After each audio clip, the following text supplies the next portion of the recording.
Canal 24 Horas. Con el auspicio de Conócenos en Cuprum.cl. BTR, vívelo hoy. Despegar.com, viajar es posible. Grupo Security, quieres, puedes. Presentamos Vía Pública.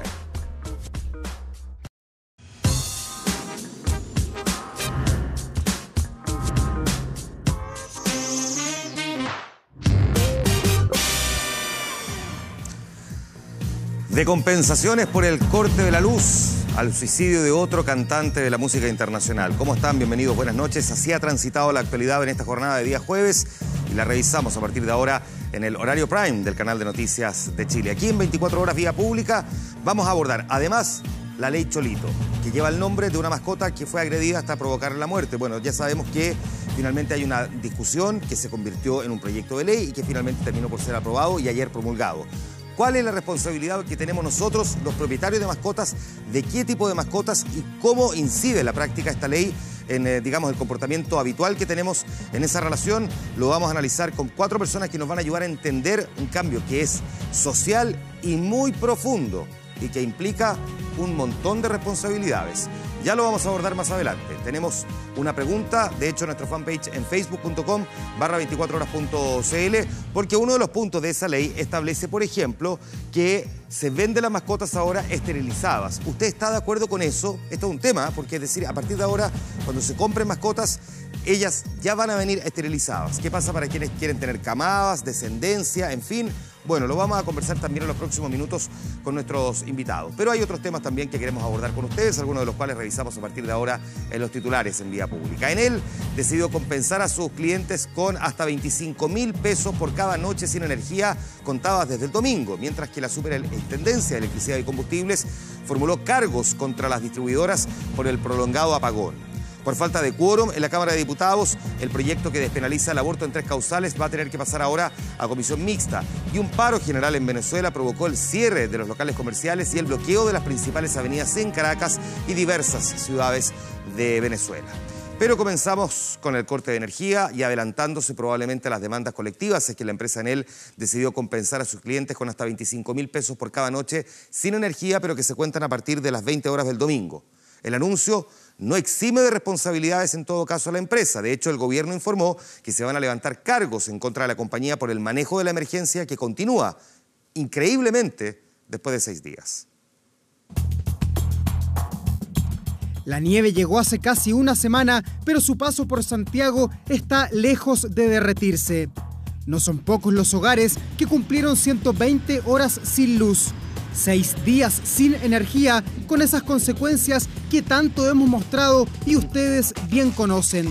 Este impacto sobre nuestra red ha sido incluso mayor de lo que pasó en el 2010 con el terremoto. Menos de un año al mando de Enel Chile lleva Nicola Cotuño, el italiano que por primera vez enfrentó a la prensa anunciando compensaciones de 25.000 pesos por cada noche sin luz.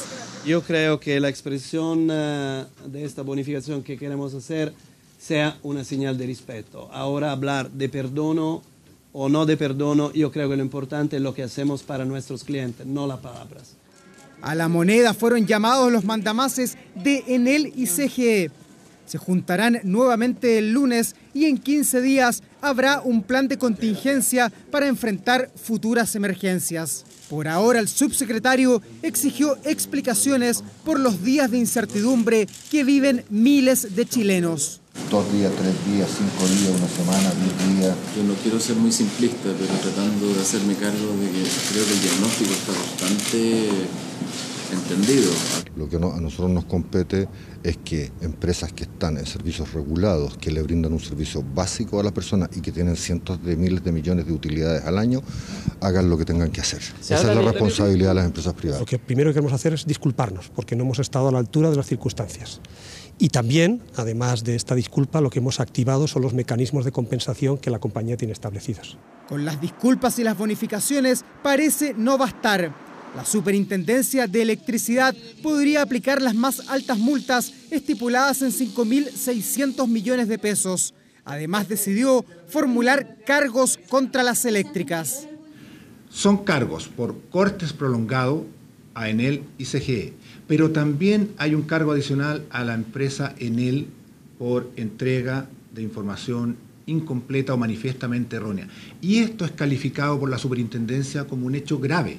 Mientras los procesos administrativos ya toman curso, en Vitacura y en Las Condes, los cortes y la molestia aún continúa. No compensa en el fondo no solamente los gastos directos de compra, yo compré una estufa, el gas, arrendé el generador, la benzina, es en el fondo es el estar separados, tener a todos dando vueltas, no tener la incertidumbre, tener que botar mercadería. Yo quiero que este país progrese, que mantengan las cosas, porque esto no puede suceder, es un abuso. Tengo un problema ya psicológico con mi señora. Tengo un acuario que lo tengo hace más de 12 años y se me murieron todos los animales. Todos los peces se me murieron. Esta compensación que se está vinculando a este evento va más allá de aquella compensación que está determinada básicamente por ley, que es una compensación automática, y que está vinculada entonces a los malos ratos, a las molestias que han sufrido los consumidores y también a los daños. El SERNAC está a la espera de que Enel formalice sus propuestas de compensación. De todas maneras, el Servicio del Consumidor se apresta a iniciar mediaciones con los 9.531 reclamos recibidos durante esta semana. Vamos ahora a la política, iba a ser un día clave, pero bastó la abstención de un diputado oficialista para que el proyecto que despenaliza el aborto en 3 causales no fuera despachado por la Cámara y tuviera que pasar, por lo tanto, a discusión mixta, es decir, senadores y diputados. Incluso si se aprueba, no se descarta que en el Tribunal Constitucional pueda ser ahora rechazado. Resultado de la votación. 66 votos, 40 en contra, 1 abstención. Por no haberse alcanzado el quórum constitucional, se rechaza. Por no haber alcanzado el quórum constitucional, se rechaza. Despachado el proyecto. Despachado el proyecto a la comisión mixta. Pudo ser un día definitorio para esta iniciativa del gobierno, pero no. La abstención del diputado DC, Marcelo Chávez, implicó que la propuesta derivara a comisión mixta. Es impresentable que un parlamentario, por abstenerse, teniendo el derecho a abstenerse, sin embargo, haya impedido que hoy día las mujeres de Chile hayan recuperado soberanamente, sin pasar por otro trámite, el derecho a poder, bajo 3 causales, ir a una interrupción terapéutica del embarazo. Quienes defendemos los derechos humanos, quienes defendemos la vida, hemos ganado una gran batalla el día de hoy. Pero eso no significa que hayamos ganado la guerra.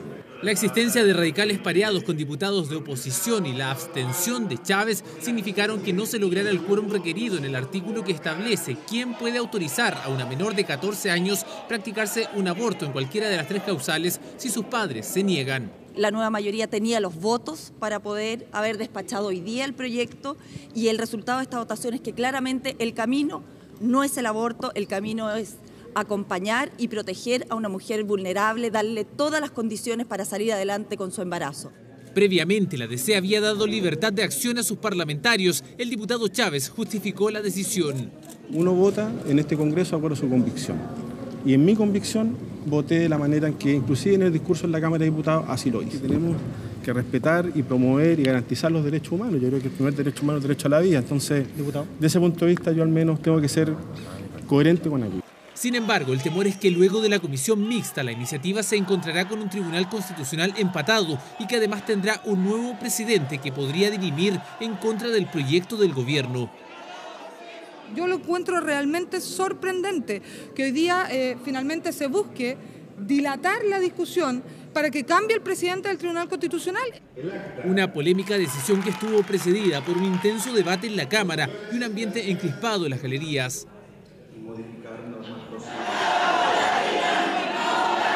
Miles de niños serán triturados, quemados con ácido, succionados por su deformidad o haber sido engendrados en violación. Hemos visto en esta sala un machismo infumable, sumado a un integrismo que niega la ciencia y le impone su visión a toda costa a todas las mujeres. En nombre de Dios y de todas las personas de buena voluntad que no se sienten interpretadas por esta ley, voto en contra, ahora y siempre. En esta discusión hay un clasismo brutal, porque todos sabemos que en Chile se practican todos los días cientos de abortos clandestinos. El aborto es un delito, nunca un derecho. Es macabro pensar que una mujer va a simular una violación con el solo objeto de interrumpir su embarazo. Si fuéramos los hombres que nos embarazáramos sin desearlo. Incluso ante la violencia de una violación, no me cabe ninguna duda de que el aborto hace mucho tiempo sería legal en Chile. Como gobierno tenemos la convicción que este proyecto sea ley y vamos a seguir trabajando como lo hemos hecho todo este tiempo para que este proyecto llegue a buen puerto. Que si usted ve las encuestas, el 70-80% de los chilenos están a favor de la despenalización por 3 causas. Pero la oposición vota en contra. No será hasta en 2 semanas más cuando sesione la comisión mixta, cuyo informe a su vez debe ser votado por ambas cámaras del Congreso. Algunos apuntes, sin embargo. Primero, cuidado con las encuestas, porque las encuestas también son mayoritariamente partidarias de restablecer la pena de muerte en Chile. ¿Eso qué significa? ¿Que hay que restablecerla? Sabemos que no. Segundo, si el diputado Chávez estaba convencido porque este proyecto era una violación a los derechos humanos, ¿por qué no votó en contra del proyecto? Se abstuvo, que es muy distinto. Y tercero, el gobierno ayer daba por sentado que el proyecto se aprobaba en la Cámara de Diputados. Como dice el famoso refrán hispano, no se vende la piel del oso antes de haberlo cazado. Hace casi 2 meses ya que más de 600.000 afiliados a Más Vida creyeron que la crisis en esa ISAPRE había terminado cuando fueron traspasados a una nueva, pero no fue así porque muchos aún no pueden cobrar los reembolsos por cirugías o licencias médicas. En su minuto, varios pidieron créditos o gastaron sus ahorros para atenderse, pero ahora no tienen ni información de cómo pueden recuperar algo siquiera. ¿Qué tienen que pagar cuando una ISAPRE simplemente ya no existe? Vea esta nota. Uno llama y está en la incertidumbre porque que la ISAPRE no tiene para pagar y que si tiene para pagar, entonces uno dice, ¿me irán a pagar? ¿No me irán a pagar? Lo que pasa es que todas las plata del Más Vida están retenidas por la SUBER y no hay fecha de pago. Encontramos un desorden importante en la antigua ISAPRE respecto de los registros. Me parece una falta de respeto un poco que tengamos los usuarios que estar subsidiando casi a la pobre ISAPRE que tuvo que comprar una ISAPRE en quiebra. El 22 de marzo, Claudia entró a pabellón por una cirugía en su rodilla. Su ISAPRE Más Vida estaba intervenida, las clínicas y centros médicos no aceptaban los bonos y por eso no tuvo opción. Pagar la operación de forma particular. En total, más de 6,5 millones de pesos. Casi 4 meses después, la ISAPRE aún no realiza el reembolso. Me dijeron que no, porque si bien las boletas eran de mayo, la prestación había sido en marzo, entonces la que me tenía que pagar era la Más Vida S.A. y no Nueva Más Vida. Daniela es socióloga y también está afiliada a Más Vida. Tras tener a su hija, que nació con alergia alimentaria, no pudo seguir trabajando y optó por el permiso legal para cuidarla. El problema es que en mayo no recibió el pago de su licencia y no tuvo ingresos. Su única opción fue echar mano a los ahorros. No es solo que tú te endeudes, que si yo, un mes, que dejes de gastar, sino que ni siquiera sé cuándo va a llegar esa plata. ¿Te fijas? Entonces yo ya volví a trabajar, empecé a recibir mi sueldo y sigo con eso, en el fondo, pagando las deudas que generó el no tener durante un mes un sueldo completo. Ambas tienen el mismo problema, están pidiendo reembolsos por prestaciones o licencias a la antigua ISAPRE, una que ya no existe y de la cual no son clientes. En el evento de que la transferencia se produzca, el día 1 de mayo estén abiertas las puertas de todos los prestadores y se olviden esta etapa mala que han pasado. Era la promesa del entonces gerente general de ISAPRE Óptima, interesada en comprar a la casi quebrada e intervenida Más Vida. En abril, finalmente, Nexus concretó la compra adquiriendo Óptima y Más Vida. El 1 de mayo, todos los afiliados fueron traspasados a Nueva Más Vida. Entonces, ¿quién se hace cargo ahora de las deudas? Fuimos a una sucursal de Nueva Más Vida y esta es la explicación que dan a sus clientes. Tienen que esperar que la SUBER libere los fondos. Eso es lo que pasa. El problema es que nosotros no tenemos fechas cuándo van a liberar esas platas. Dineros retenidos, pendientes de pago que además afectan a clínicas y centros médicos. Hasta ahora la antigua Más Vida debe 37,000 millones de pesos a sus afiliados y 67,000 millones más a los llamados prestadores, una deuda que supera los 100,000 millones de pesos. ¿Están los recursos para pagar? Lo que nosotros hoy día estamos requiriendo del antiguo ISAPRE básicamente es un inventario limpio, claro, confiable y todo aquello que esté aprobado, que corresponda, va a ser pagado a la brevedad. Dineros que están en poder de la superintendencia y que corresponden a las garantías que por ley deben existir. El problema, no serían suficientes. Hemos seguido de cerca el tema y estamos inquietos porque al parecer, o de los números, se desprende que no hay plata suficiente para pagar lo que ellos deben cubrir. ¿Podrían no alcanzar entonces los recursos? Efectivamente, es algo que tiene que contrastarse con la información que están hoy día emitiendo los prestadores, con la información que tienen registrada la ISAPRE. Puede haber un margen efectivamente no resuelto. Todavía no hay fecha de pago y Claudia tendrá que seguir esperando. No me pagan la licencia que me aprobaron, no me pagan la operación. Apenas a mí me den el alta, yo me voy a otra ISAPRE. No sé si será igual o será distinto, pero como que ya no quiero más, po. Daniela no tiene esa ventaja, una preexistencia la obliga a quedarse, pese a todo. Uno sigue estando desprotegido frente al cambio de ISAPRE, frente al pago de tu licencia médica y frente a lo que uno tiene que seguir pagando igual. Una crisis que parecía haber quedado atrás, sin embargo, los afiliados siguen pagando el costo de una mala administración.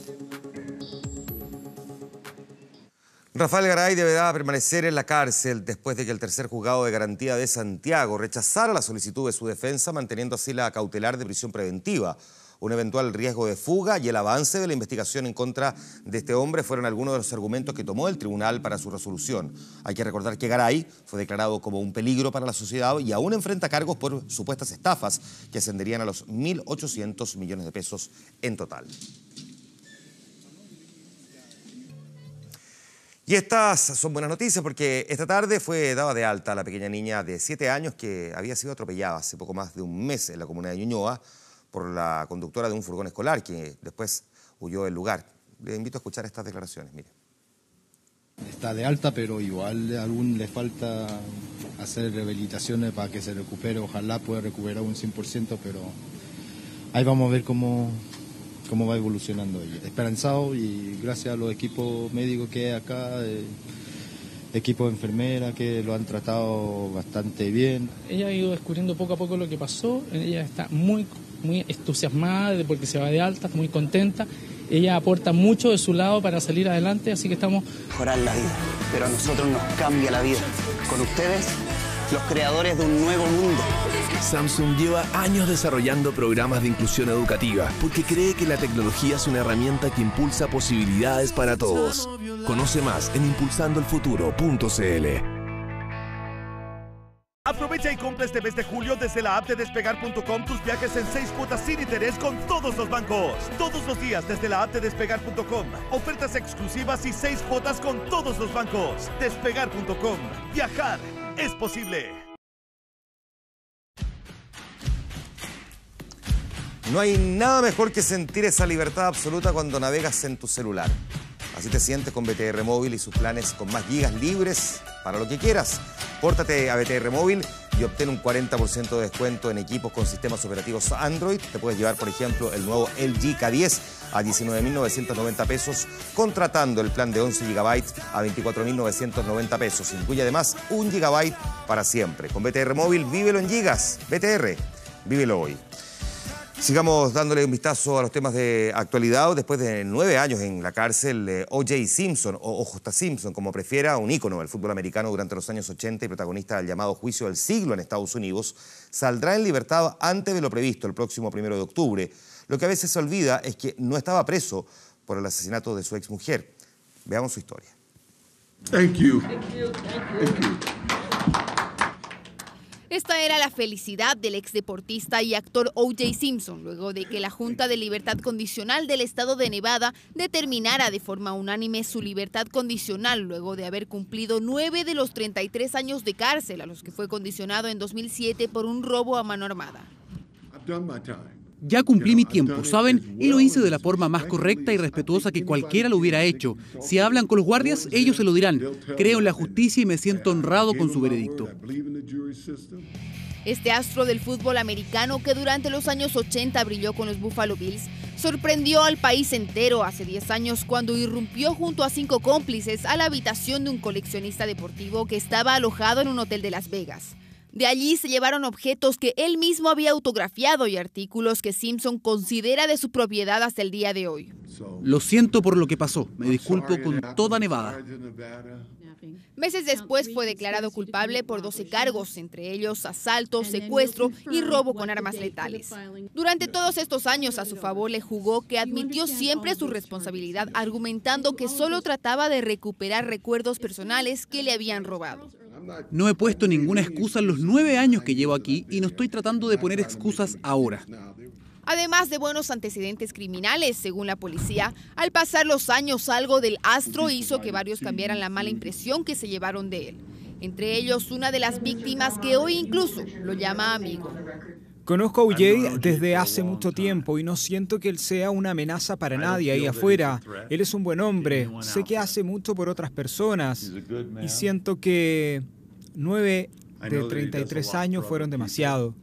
Sin embargo, pese a este fin de condena, nadie ha podido olvidar el gran escándalo en el que se vio envuelto. En 1995 protagonizó el que hasta ahora en Estados Unidos consideran el juicio del siglo, uno que duró 134 días, que fue transmitido por cadena nacional y que le significó mayor fama que la que le entregó el fútbol americano. Esto luego de ser acusado por el asesinato de su exesposa y su amigo. Primero fue absuelto, pero luego lo condenaron a pagar $33,5 millones a la familia de la víctima. Lo cierto es que dejando atrás toda polémica, a sus 70 años, el para muchísimos aún ídolo estadounidense Orenthal James Simpson podrá regresar a su casa el próximo 1 de octubre bajo el beneficio de libertad condicional. 2 jóvenes murieron en disturbios durante la huelga general convocada por la oposición de Venezuela, con la cual exigen al presidente Nicolás Maduro que frene la elección de su asamblea constituyente a fin de mes y abandone el poder. Los 2 fallecidos, de 23 y 24 años, participaban en manifestaciones en el sector de Los Teques, en las afueras de Caracas y en Valencia. Con ellos ya suman al menos 99 muertos en casi 4 meses de protestas. La jornada dejó decenas de heridos y al menos 173 detenidos en todo el país. Animada por los 7,6 millones de votos que lograron en el plebiscito simbólico del pasado 16 de julio en contra de la reforma constitucional de Maduro, la oposición convocó a esta huelga a solo 10 días de que se realice la elección de los 545 miembros de la Asamblea que van a reformar la Constitución y que los opositores a Maduro consideran derechamente un fraude. Y en los deportes, Marcelo Bielsa está causando sensación en Francia. El entrenador completó su segundo triunfo de pretemporada a cargo del Lille y su metodología vuelve a retomar protagonismo en el viejo continente. Vean los detalles en esta nota. Bonita oficina, la que tenemos. A pocos días de que se cumplan 2 meses desde su presentación, Marcelo Bielsa ya tiene revolucionado a Lille.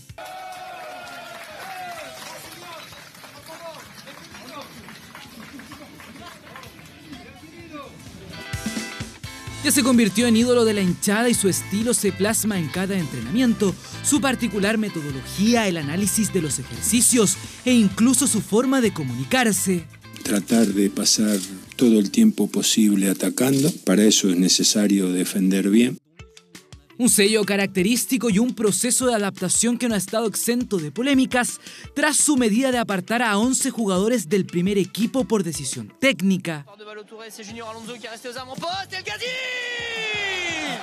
El fin de semana pasado debutó con un triunfo 2-0 en un amistoso ante el Reims y ahora corroboró el buen rendimiento con una goleada 4-0 ante el Kortrijk de Bélgica, un duelo donde ya se vio. La historia de un perro agredido en un centro comercial llamado Cholito terminó dándole nombre a una ley que finalmente se ha convertido en algo tremendamente relevante para cualquiera que tenga mascotas o que incluso no teniéndolas debería comprender cuál es la profundidad de una iniciativa legal que fue promulgada esta semana y que tiene un impacto muy relevante en nuestra sociedad.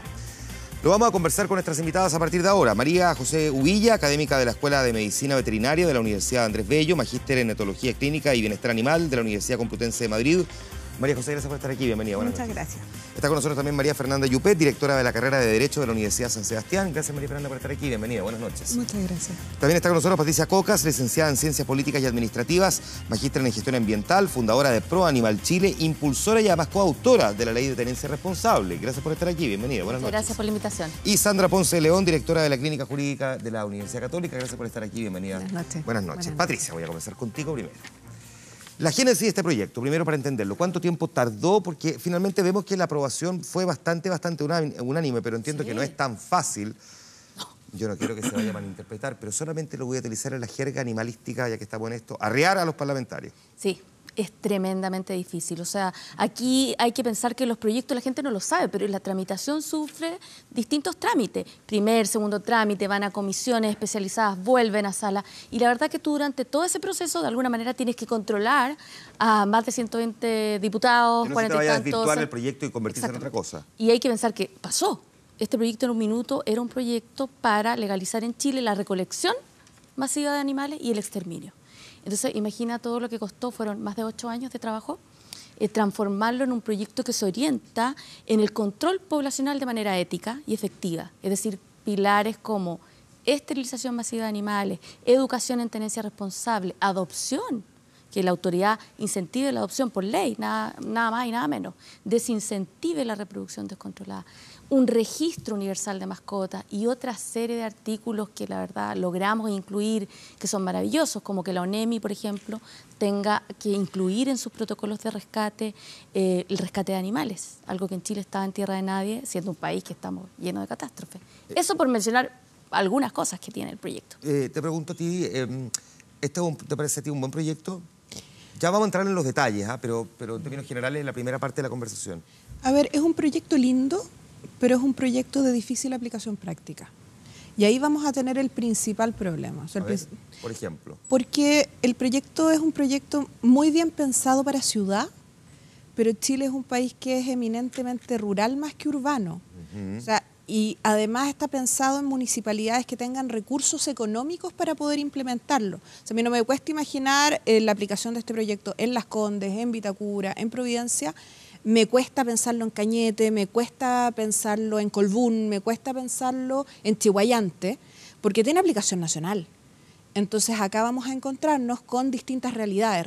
Algunas municipalidades que va a funcionar de manera espectacular y otras municipalidades que tienen carencias urgentes en tratamiento de personas que van a tener que postergar necesariamente por tema presupuestario, por un tema de dotación de personal, la aplicabilidad de esta ley. Te hago la misma pregunta también, María José. Entiendo que tú también tienes una opinión sobre este proyecto y hay cosas que te gustan y otras que no tanto. Sí, o sea, como médico veterinario y representando un poco a mis colegas de la universidad, del Colegio Médico Veterinario, por supuesto que estamos contentos con que se haya promulgado esta ley. Ya muchas personas estuvimos también involucradas en algún momento en mesas de trabajo y sabemos lo extenso que fue todo el proceso. Pero lo que hace un poco de ruido es que yo personalmente considero que la ley es bastante confusa en varios de los artículos. Por ejemplo. Mezcla los 4 objetivos rectores de esta ley, tratan del bienestar y la salud de los animales, la salud pública, las obligaciones y derechos de los tenedores de animales y las responsabilidades por agresiones o daños que puedan causar los animales a otros. Entonces, si tú te fijas en los 4 objetivos, son objetivos sumamente grandes y que yo considero que van a ser poco alcanzables y se confunde un poco en qué realmente es el objetivo general de la ley. ¿Es proteger al animal o es proteger la salud pública o es proteger la reproducción? ¿Qué es? Entonces, desde esa parte, a mí personalmente me causa un poco de confusión y hay otros artículos que yo no comparto para nada. ¿Como por ejemplo? Como por ejemplo el artículo de la clasificación de los perros potencialmente peligrosos. Yo en su momento, hace años atrás, estoy hablando de 8 o más años, di toda una fundamentación desde mi área, que es la etología clínica y el bienestar animal, de por qué consideraba que esto no era correcto de incluir. Explícale un poquitito, antes de pasarme al siguiente tema, me parece que es relevante porque ahí también hay una cierta confusión y además tiene mucho de mediático cuando se habla de cuáles son los perros peligrosos. A ver. Claro, o sea, mira, los que trabajamos en etología clínica nos dedicamos a la prevención, diagnóstico y tratamiento de trastornos conductuales en animales. O sea, venimos a ser como unos psiquiatras de animales. Y por supuesto que hay animales de cualquier raza, cualquier tamaño y cualquier edad que pueden manifestar un trastorno agresivo por diversos motivos, ya sean ambientales, de manejo, causas orgánicas, falta de socialización, estrés crónico, una serie de... ¿Hay algunos que sean más proclives a desarrollarlo que otros? No, de verdad que no. O sea, Ya. hay varios estudios a lo largo de los años, desde que se desarrolla la etología clínica, que han tratado como de clasificar, pero si uno hace un análisis crítico y extenso, digamos, de la evidencia científica, uno concluye que no. Hay algunos que por su contextura propiamente tal pueden Esa ser es otra potencialmente cosa, más esa es peligrosos otra si es que cosa. desarrollan esa, no sé si llama la patología, pero si es que desarrollan, digamos, esta realidad, porque, digamos, no es lo mismo que un perro de pequeño tamaño versus uno de gran tamaño y que tenga, no sé, una mandíbula que se encaja y que por lo tanto cuesta más abrirla si es que te llegara a morder, por ejemplo. Por supuesto que hay razas que tienen una potencia de mordida mayor a otras, pero tenemos que tener súper claro que una característica conductual inherente a la especie canina es la manifestación de agresividad en algún momento, porque es una herramienta que ellos utilizan como comunicación con sus pares, para defensa de ello, o puede ser por otros motivos, como te digo, trastornos patológicos. Te pregunto a ti, Sana, también primero en tu primer acercamiento, digamos, a esta ley. ¿Cuál es tu opinión? ¿Qué te parece? Para ya empezar ahí a desmenuzar la de cada quien. Yo creo que va a tener especial relevancia aquí para la implementación de la ley y la dictación del reglamento. ¿Ya? Eso es clave. Porque, claro, eso bueno, va a ser clave como en cualquier ley, sí, porque sabemos que las leyes son un marco. Como cualquier ley. O sea, exacto, claro. Tiene un marco general y que yo creo que coincide, ¿no es cierto?, con muchas de las opiniones que nosotros tenemos acá, y que ese reglamento va a tener, ¿no es cierto?, una gran misión, que es ir precisamente regulando la aplicación de estas reglas que aparecen muy, ¿no es cierto?, amplias, vagas en la ley. El reglamento tiene la misión de muchas veces aplicar, ¿no es cierto?, detallar, precisar esas vaguedades. Por ejemplo, en los mismos casos que estábamos conversando, ¿no es cierto?, fuera, antes del programa, que esto es una ley, claro, casi creada para dos tipos de animales. Uno, o sea, tenemos los perros y los gatos, ¿no es cierto?, que eso ya llama la atención, porque los animales que tienen, ¿no es cierto?, la condición de ser mascotas o de compañía, como se denomina, podrían ser mucho más amplios. Gracias por el punto, porque es una duda que he tenido todo el día, que lo he logrado resolver mirando, incluso leyendo el proyecto de ley. Cuando hablamos de mascota, estamos hablando de qué, porque... No solo de perro y gato. Claro, no, está bien, pero uno en su casa puede tener peces, puede tener tortugas. Claro, pero la ley... el proyecto no habla solo de perros. Pero la ley dice especial... Claro, lo que y pasa especialmente es que el dice. fue, o sea, una cosa es lo que está en el texto y otra cosa es el espíritu de la ley, que está en la historia fidedigna de la ley, que también ayuda a la interpretación. Una cosa es que en el texto se habla de animales de compañía, el enfoque fue hacia perro y gato, porque es lo que existe mayoritariamente, pero también a través del reglamento se puede incluir otros animales. Cuando se habla de esterilización masiva, yo tengo que esterilizar a los peces que tengo en mi casa, esa es la duda. No, claramente, por eso te digo, ahí está el espíritu de la ley, el contexto y la historia de la ley. Y se discute caso a caso todos los artículos y ahí se menciona, por ejemplo, porque no puedes poner todos los artículos en el marco jurídico. No, claro, porque yo leí la ley, todos los detalles, pero eso a mí no me queda claro. Entonces digo, en el reglamento va a quedar especificado, porque viene alguien, si deja un vacío legal, perfectamente podría decir, es que sabe qué pasa, es que los peces que tienen su pecera no están esterilizados. No, lógicamente. O sea, tenemos ahí yo sé que puede sonar gracioso, pero claramente no lo es, porque cuando estamos hablando de una ley en la que establece una serie de responsabilidades para el que tiene mascota, se puede encontrar, a lo mejor este puede ser un ejemplo excesivo, pero a lo mejor hay quien piensa que no, con las tortugas no. Pero eso sería, también, usando un dicho, sería como buscarle la quinta pata al gato. Como estamos hablando de mascota, capaz que se la busquemos. Claro, porque la verdad es que eso, como te digo, esas dudas se resuelven en el fondo con el espíritu de la ley, la interpretación y además con los reglamentos. Las leyes demasiado abiertas, sin embargo, en Chile pero ojo, esta ley no es muy abierta. Pero todo lo contrario, la verdad es que se incluyó. Ya, déjame que termine el argumento que estaba argumentando. Ya, perdona. Gracias. No, lo que sucede es que, claro, el reglamento va a ir acotando ciertas cuestiones que están especialmente reguladas en la ley. Por ejemplo, la ley habla de especialmente en animales, ¿no es cierto?, perros y gatos, especialmente, dice, no es exclusivamente, ¿no es cierto?, o acotado a ello. Pero en el tema, por ejemplo, esto de qué pasa en la ciudad y el campo, claro, efectivamente yo creo que la ley está mirando la necesidad que existe hoy día en los centros urbanos de regular, a lo mejor por salubridad pública también, ¿no es cierto?, el tema de la tenencia responsable de animal. O sea, la tenencia responsable de animales no significa necesariamente tenerlos en las casas, etcétera, sino que también la persona que abandona el animal, ¿qué pasa con ese animal en la vía pública, abandonado, que también genera un problema de salud? Se supone que también hay sistema para eso. Claro, y yo creo que ahí el reglamento también, porque acá el Ministerio, hay varias instituciones, ¿ya?, que van a operar en esta parte reglamentaria. Claro. El Ministerio del Interior va a tener una gran misión en el reglamento y en crear una serie de registros, etcétera, que seguramente vamos a hablar después. Pero también las municipalidades, después de este reglamento, tienen que dictar sus propias ordenanzas, que son los reglamentos municipales. Déjame ir avanzando entonces hay una serie de regulaciones. ¿Qué es lo que es esterilización masiva? Si yo tengo mascotas en mi casa, ¿tengo que esterilizarlas? No necesariamente. Lo que pasa es que los artículos apuntan a la esterilización obligatoria de los animales que son vendidos, entregados por un criadero o un centro de venta de animales. Porque, déjame... Esto, en todo caso, a mí me gustaría aclarar que esto ha generado, desde el día de la aprobación de la Cámara del Senado, un revuelo entre los médicos veterinarios. Mucho. Déjame para que podamos ir generando conversación, digo, porque una de las cosas que más me llamó la atención leyendo y preparando este tema es precisamente eso. Conversé con 3 veterinarios distintos en la tarde y los 3 me dijeron lo mismo. Si se venden cachorros, porque fundamentalmente cuando hablamos de perros, se supone que mientras más temprano el apego con el amo, mucho mejor, 2, 3 meses, la esterilización a esa edad es muy riesgosa.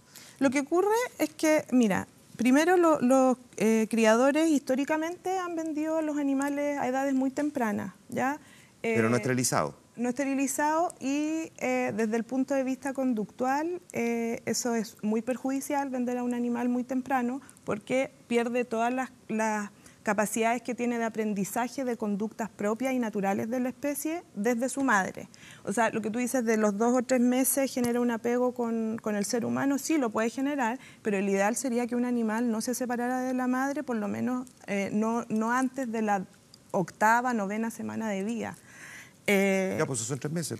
Sí, o idealmente más. ¿Por qué? Porque desde la 5ª semana de vida, tanto en la especie canina como felina, recién la madre empieza a enseñar a sus cachorros o gatitos aprendizajes que le van a servir para el resto de la vida. Ya está bien, pero 3 meses son 12 meses, o sea, son 12 semanas. O sea, digo, ya se cumpliría eso. Es que déjame ir a una cuestión más profunda. Sí. ¿Por qué vender mascotas esterilizadas? ¿Qué pasa con quien quiere efectivamente tener una mascota y que quiere efectivamente tener camadas de perros, que le gusta la crianza? Responder eso. A ver, ayúdame. Por ejemplo, hoy día en Chile se venden muchos animales silvestres, exóticos, como mascotas, y se venden esterilizados. Por ejemplo, lo que pasa con los hurones. La gente no puede reproducirlo, aunque yo quisiera tener descendencia de hurón. No, pues, porque si no, en vez de que las organizaciones estuviesen recogiendo animales, perros en las calles, estarían recogiendo hurones. Entonces, aquí también, es que hay que cambiar un poquitito el paradigma. Sí.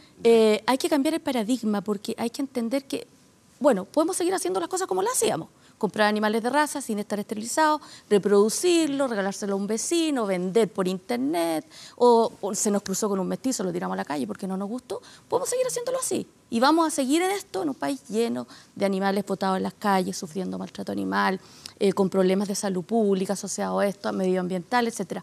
O tenemos que entender que aquí hay que generar un cambio de paradigma. Ya, es decir, solamente para despejar, estamos en una situación extrema ya en Chile. Para despejar la duda inicial. Yo tengo una mascota, no tengo que esterilizarla. Si tú tienes una mascota que adoptaste o tienes en tu casa actualmente, no es una obligación. No es una obligación para quienes la tienen al día obligar, de hoy. los criadores. Si es que alguien si es que alguien la compra, va a venir esterilizada. Si es que yo la adopto o la recogí de la calle. ¿O la tenías de antes? No, o la recogí de la calle. La recogí después de que la ley está funcionando, no tengo que esterilizar. Ya, porque esa era una gran duda que me la ha preguntado harta gente también Juan ahora Manuel, que pero lo que tú preguntaste que no se respondió respecto a la esterilización temprana, que se ha malinterpretado esto porque existe conocimiento de que los animales históricamente han sido vendidos antes de los 2 meses o a lo máximo a los 2 meses por parte de los criadores y los pet shops. Entonces, ¿qué puede ocurrir con la esterilización temprana? Un riesgo anestésico como en cualquier procedimiento quirúrgico en un animal tan joven, como puede pasar a una guagua versus compararlo con un niño más grande o una persona adulta. En un bebé existe mucho más riesgo anestésico, lo mismo ocurre en un gatito o un cachorro de menos de un mes, o sea, de menos de 1 mes y medio. Yeah. Y otras cosas que han salido mucho son estudios que indican que existen ciertos riesgos fisiológicos con esterilizaciones tan tempranas. Ya, pero ojo, la ley no establece. Desde el punto de vista de la etología clínica, que es mi área, nosotros consideramos esterilización temprana a los 4 o 5 meses, y desde el punto de vista conductual no se ve ninguna anormalidad conductual en el desarrollo. De hecho, muchas veces nosotros recomendamos dentro de las terapias conductuales la esterilización temprana, pero temprana entendiéndose 4 o 5 meses. Lo que está ocurriendo con este artículo, que los animales se van a tener que entregar esterilizados por la venta de los criadores, va a obligar, aunque no queramos, a que estos criadores esterilicen demasiado temprano del punto de vista clínico veterinario. Otra cosa es la responsabilidad que tienen los propietarios de las mascotas, que ahora tienen un nivel de exigencia muchísimo mayor. Podemos entrar un poquito en ese debate porque los que nos están viendo hoy día, que tienen mascotas y que a lo mejor creen que lo están haciendo, me van a perdonar el chilenismo, digamos, la raja, a lo mejor lo están haciendo pésimo. Entonces creo que sería interesante también mirar qué cambios conductuales desde el punto de vista de la sociedad también vamos a empezar a experimentar con esta ley. Mira, a ver, esta ley trata algunos temas que son obvios. O sea, si tú sacas a tu perro a dar una vuelta, tienes que hacerte cargo de las heces de tu perro. Ya. O sea, eso hoy día está por ley en Chile, cuestión de que es de una especificidad que llama la atención. Ahora, por ejemplo, volviendo un poco a este tema de lo urbano versus lo rural, el tener perros que sean potencialmente peligrosos en el campo es normal, por el rol de acompañamiento que tienen estos perros. Una persona que tiene un perro potencialmente peligroso, hoy día tiene que tener un seguro de responsabilidad civil. O sea, en el fondo, tener un perro en el campo es un lujo. O sea, van a poder pagarlo las personas que tengan mayor dinero, porque aquellos que no tienen el dinero suficiente no van a poder pagar este tipo de seguros de responsabilidad. O sea, cuando hablamos de que la calidad de criador lo tiene una persona que tiene 3 perras que puedan parir, eso en el campo es muy normal. Y para la venta, no sé, es que cualquier persona que tenga 3 hembras y que se reproducen, el que está pensado a la venta. Pero ojo con lo que dice respecto a los animales potencialmente peligrosos. O sea, lo decía, nuevamente lo repito, ¿es eso o tenemos casos donde personas son atacadas y mueren por dueños irresponsables? Tuvimos un caso en Peñaflor, en una situación rural, donde en una parcela, incluso fue una niña que conocía, aparecía en televisión, fue atacada por una jauría de perros, murió ella y su madre, y por la irresponsabilidad de los dueños en un contexto rural donde pasa esto. Entonces, aquí hay que entender que hay que generar un cambio radical. Sí, pero hay un tema que acá hay que tener claro. Nosotros no legislamos para el caso particular. Ese es un tema de no entender la función de la ley. La ley se utiliza para casos Déjala, por favor, que necesito que complete la idea y tengo todavía pendiente aquí. Por favor. O sea, hay un tema que tiene que ver con ¿para qué nosotros legislamos? Nosotros no legislamos para educar, no es el rol de la ley educar, y no es el rol de la ley cambiar el mundo por un caso particular. O sea, está bien, hay casos que son emblemáticos y casos que muestran una problemática, la sacan a la luz y plantean la necesidad de legislar sobre un tema. Pero cuando estamos legislando no podemos pensar en el caso concreto, tenemos que pensar en la generalidad.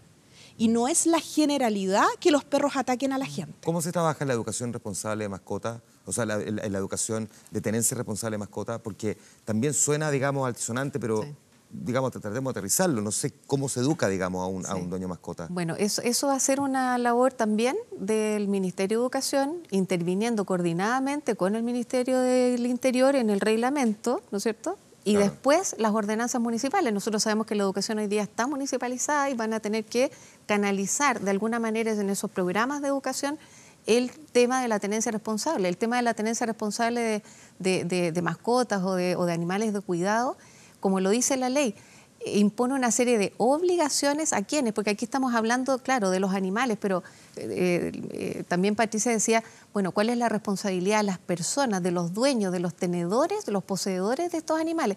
Eso es lo que hoy día yo creo que es más importante de tomar en cuenta para una política pública educacional en tenencia responsable. O sea, pensarnos obligados a prestarle ciertas atenciones a nuestras mascotas para que también esas mascotas no provoquen un daño después a terceros. Ese es el tema. Hay un registro que se tiene que crear de mascotas, ¿no es cierto? Sí, un registro universal para todas las mascotas. ¿Cómo funciona ese registro? Es decir, si yo tengo una mascota, tengo que incorporarle un chip, tiene que llevar una cadena, ¿cómo tengo que identificarla? Bueno, eso ya se está haciendo. Ojo que la ley no se ha hecho para casos particulares. O sea, esto se ha hecho con estudios detrás en torno a la cantidad de mordeduras, ataques que existen en Chile, el costo que genera para el Estado, etcétera. Y yo no coincido contigo en que las leyes no son para educar. Yo creo que al revés. Las leyes son las que están enfocadas a educar y esta ley lo hace, lo incorpora a la educación.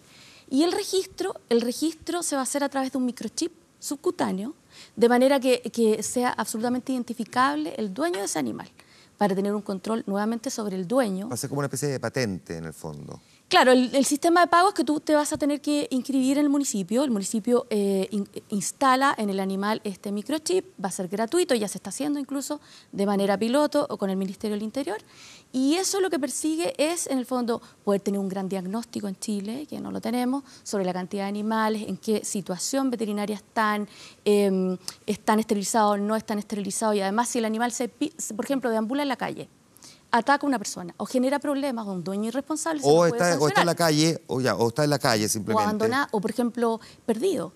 Tú a través de esto puedes identificar al dueño. Eso es algo que hoy día no existe. Si yo no lo inscribo en los plazos que se establezcan en el reglamento, ¿estoy afecto a sanciones? No hay plazo. Bueno, el reglamento va a determinar... Cuando se establezcan en el reglamento, pero hay sanciones. Sí, hay sanciones. En el caso, por ejemplo, específico de los animales, de los perros, que tienen esta condición especial, ¿no es cierto?, de ser, ¿no es cierto?, más peligroso, hay una sanción incluso monetaria de multa de hasta 700.000 pesos en el caso de que no lo inscriba, ¿no? y lo encuentren deambulante. María José, este es un tema, pues, yo sé que puede sonar un poco rara la pregunta, pero a lo mejor no es tan raro.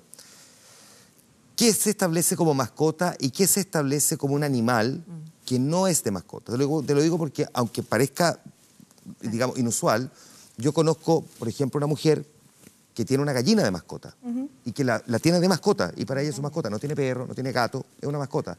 Califica una gallina como mascota. ¿Qué animales califican o no? Yo tenía un vecino que tenía una llama. O una araña. Claro, o una araña. O una iguana, o un erizo. No, pues yo tenía un vecino que tenía una llama y de hecho se la comió un perro. Los animales... Pensaba que era el mío, pero el mío...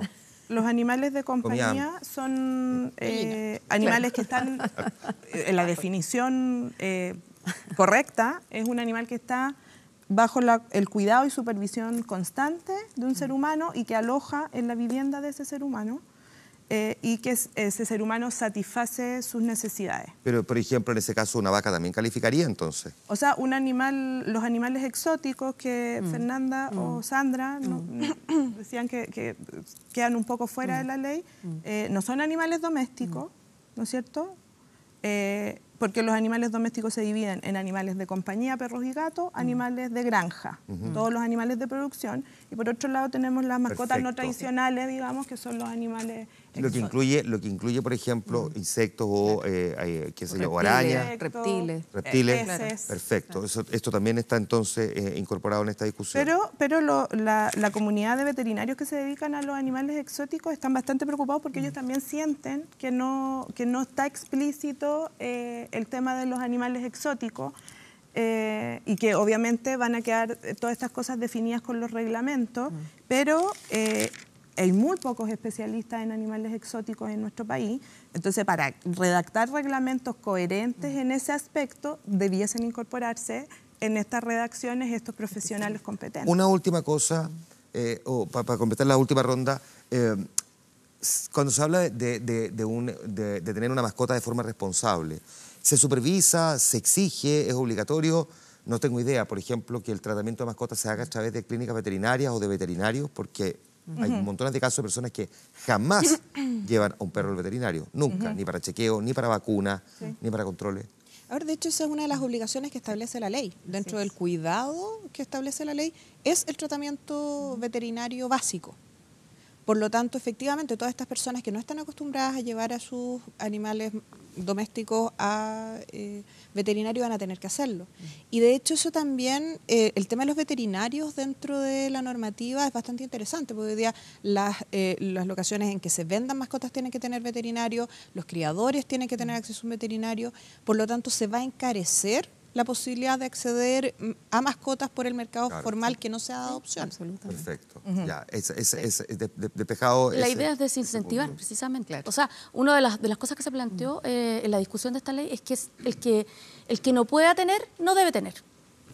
Ya. El que no puede mantener. Ya, perfecto. Yo diría. ¿Qué pasa mantener. si alguien, darle los mantiene cuidados, una mascota de un gran tamaño en un lugar muy reducido, como lo hemos visto tantas veces, perros de mayor tamaño en pequeños departamentos? Claro. Eso podría ser calificado como un abuso. Claro, podría ser calificado como un abuso irresponsable. Claro.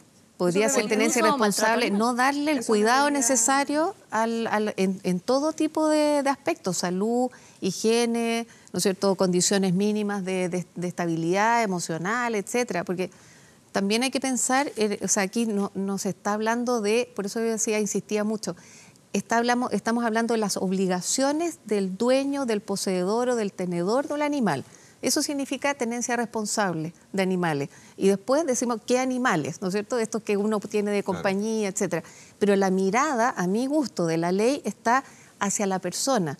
Y después para el buen trato o el buen vivir, el buen estar de un animal. Entonces, ahí tú combinas eso, porque estoy pensando en personas que también alimentan muy deficitariamente a sus mascotas. Sí. A lo mejor por falta de recursos, otras veces por incomprensión, creen que los animales comen una vez al día, porque les dan el alimento que no les corresponde. O sea, ¿y cómo fiscaliza uno eso? Y ahí sabe. Está el problema. Es complejo, pero el sistema está armado como para que los municipios sean los que fiscalicen en terreno. Exacto. O sea, van a haber distintos estamentos, Ministerio del Interior, Ministerio de Salud, en torno a temas sanitarios, pero los municipios a través de fiscalizadores y todas las multas que se cursen por temas de tenencia responsable, que es lo que se conversaba, van a beneficio municipal.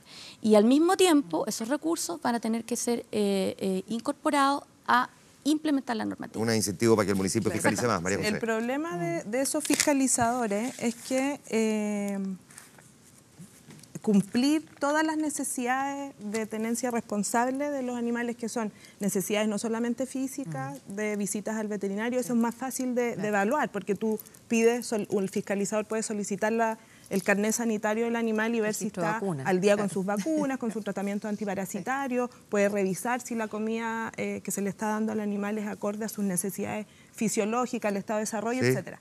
Pero evaluar, por ejemplo, el bienestar integral de un animal que tiene 3 dimensiones, no lo podemos olvidar. La dimensión física, la dimensión mental y la dimensión natural. La dimensión natural y la dimensión mental que involucran despliegues de conductas propias de la especie, reconocimiento de conductas anormales, reconocimiento del estado emocional que está viviendo ese animal en un momento determinado, en una situación o contexto determinado, eso no existen la cantidad de profesionales capacitados en nuestro país para realizarlo, porque los médicos veterinarios lamentablemente todavía no estamos formados en esa área, y los que nos hemos formado en esa área todavía somos un grupo menor que, por supuesto, aunque nos contratara una municipalidad para hacer ese tipo de fiscalizaciones, no darían abasto. Y yo te digo esto porque yo trabajo como perita del Ministerio Público hace muchos años en casos de maltrato animal, y siempre cuando acudimos a un peritaje vamos con un veterinario clínico experto en esas especies y va un etólogo clínico a evaluar el estado mental de los animales, porque el veterinario general no tiene las capacidades para realizar ese tipo de evaluaciones. Entonces, no es un tema menor, o sea, la tenencia responsable es un tema que abarca mucho más que una correcta alimentación o un correcto estado sanitario. ¿Cuánto debería estar el reglamento? 6 meses. 6 meses. Y 7 meses para la ordenanza. Pero claramente esto es, o sea, en relación a lo que escucho, es un desafío. O sea, aquí estamos partiendo muchas áreas de la nada.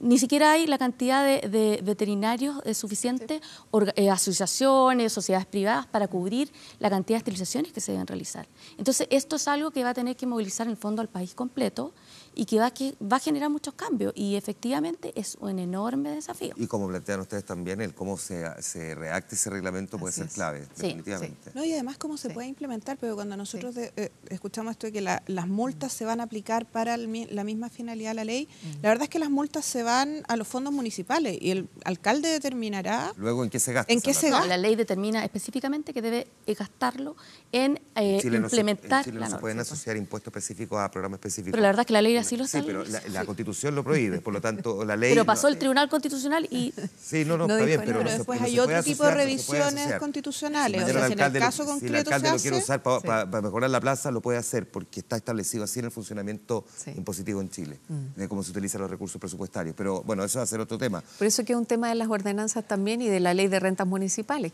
porque acuérdate que hay una ley de rentas municipales. Claro. Y yo creo que eso va a tener que regular precisamente el destino de esos fondos. Ahora, efectivamente, cuando llegan esos fondos a las municipalidades, como decías tú, va a incentivar a la municipalidad a crear unidades propias, ¿no es cierto?, yo creo que es un acomodo, también pero de eso que las es... municipalidades también sean sancionadas si es que no están cumpliendo Pero lo que claro. a ellos les compete. Y recuerdo que cualquier modificación en la orgánica municipal, por ejemplo, en la creación de una unidad especializada, tiene que ir al Congreso Nacional y tramitarse una ley orgánica constitucional, porque es una modificación a la ley orgánica constitucional de municipalidades. Tremendo avance. Hubo varios artículos que se votaron como orgánico constitucional. Claro, tienen carácter orgánico constitucional porque le da atribución a los municipios. Exacto. Y a los jueces de policía local, y ahí hay todo un problema. Tremendo avance la ley, increíble. Yo creo que es momento para que las personas que tienen mascotas empiecen a estudiarlo un poquitito más. Este programa ha tratado de, en esta media hora y un poco más, de despejarle esas dudas, pero espero que además a quienes les importa, a quienes tienen mascotas o quienes no se sientan capacitados para poder cumplir con lo que la ley ahora les va a exigir,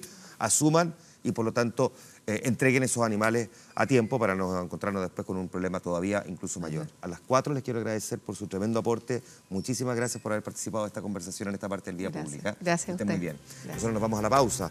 La muerte del vocalista de Linkin Park será lo que nos va a ocupar al regreso de comerciales. Espérenos que ya estamos con ustedes.